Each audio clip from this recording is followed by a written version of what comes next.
Hello, we're Group 4, and our project was an analysis of New York City's bike lanes, examining before and after and difference impacts of the installation of bike lanes on New York City streets. The research question was whether installing bike lanes on New York City streets affected the number of vehicular accidents that occurred in the vicinity of these streets.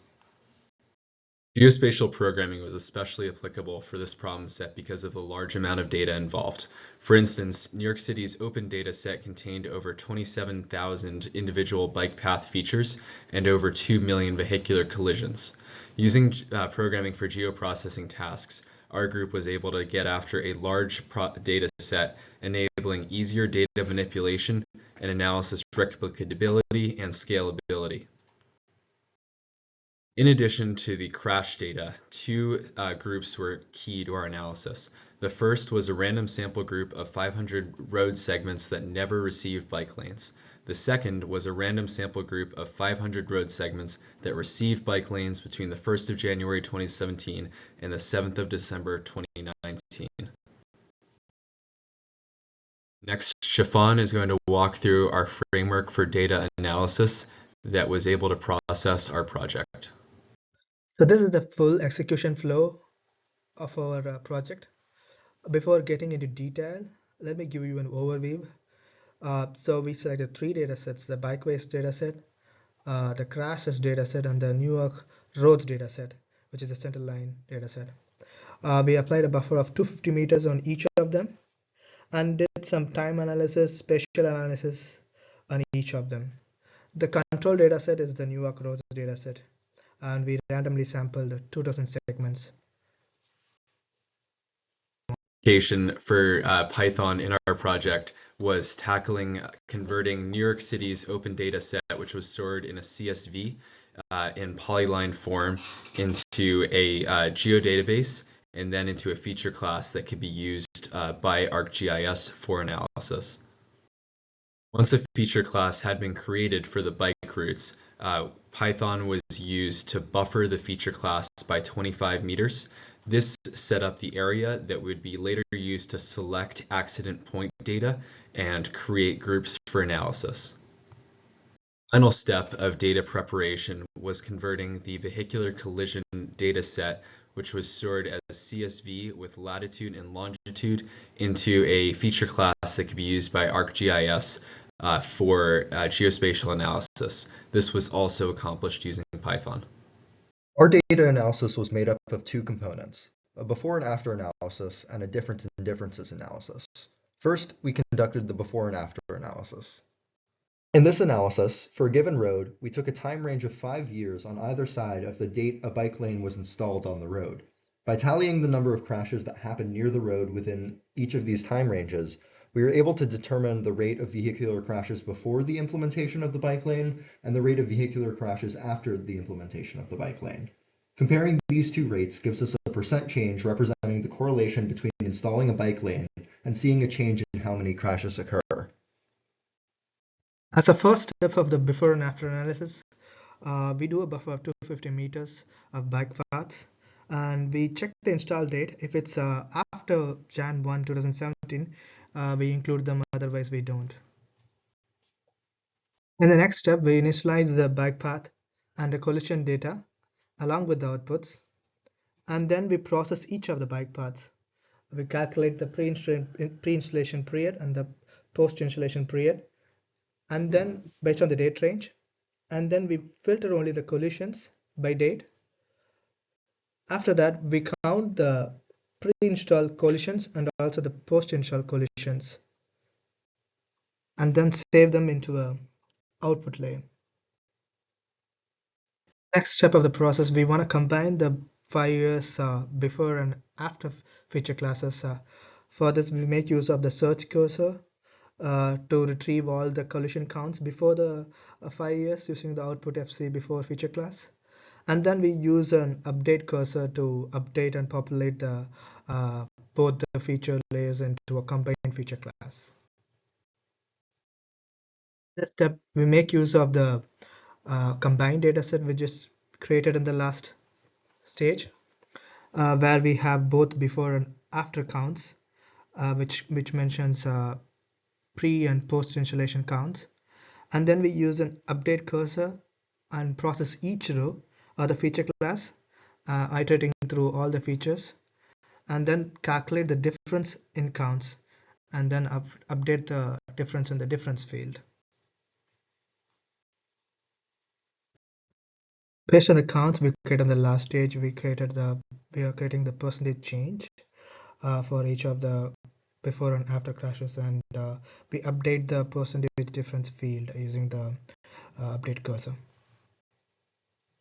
Next step, we want to create a finalized layer, and in that process we are processing bike road feature class and also the 5-year combined feature class, and then we create a finalized feature class. We identify fields in the 5-year combined feature class and then add them to the bike roads layer. Then we perform a join between the bike roads layer and also the 5-year combined feature class on the object ID. And then we also copy the join layer to a new feature class named finalized bike lanes feature class, where we integrate both the bike road geometries with the collision data attributes. After completing the before and after analysis, we conducted the difference in differences analysis. The difference in difference process began by repeating the first analysis, the before and after analysis, for roads that never had a bike lane installed. This data can serve as a control for the changes in the data that can't be explained with the variables we are using. An interesting part of our process was that our code is able to set before and after time ranges based on the date a given bike lane was installed. Since roads that never had bike lanes can't possibly have bike lane installation dates, we had to improvise our own. We decided to use dates that mirror the dates of the actual bike lane data, that is, installation dates between 2017 and 2019. We set each road without a bike lane to a random installation date within this range, as if they were real individual installations. Once the second before and after analysis was complete, we could compare the results of the two before and after analyses to find the net effect of bike lane installations on crashes. That is to say, starting with the gross effect we measured for roads that installed bike lanes, and modifying it to account for control effects identified in the before and after analysis of the roads that did not install bike lanes.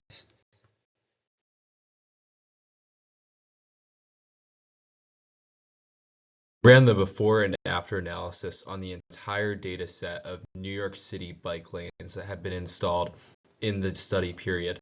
The results are shown here. Zooming in on just one neighborhood, as shown on display right now, our analysis shows that in general, the number of collisions within the accident zone used for analysis decreased in the 5 years after bike lane installation in comparison to the 5 years before the bike lanes were installed.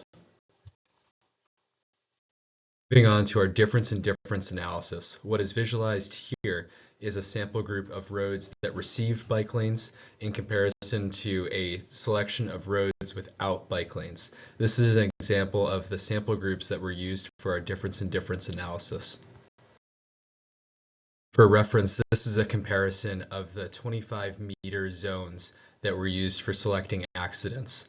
On the left is the roads that received bike lanes during the study period, and on the right is the comparison group of roads that never received bike lanes. Note that this is showing the same exact extent. Analysis shows that traffic accidents decreased by 13.74% on roads with bike lanes and increased by 38.69% on roads without bike lanes. This shows that roads with bike lanes have 50.63% fewer traffic accidents than roads without bike lanes. Because we took a random sample, these numbers are going to vary slightly if the analysis is redone, but the figures are clear in their result. Installing bike lanes reduces the rate of crashes on roads. So who is this data for? Bike share companies use this data to convince cities to build bike lanes, and city transportation agencies use this data to convince taxpayers to fund the construction of bike lanes.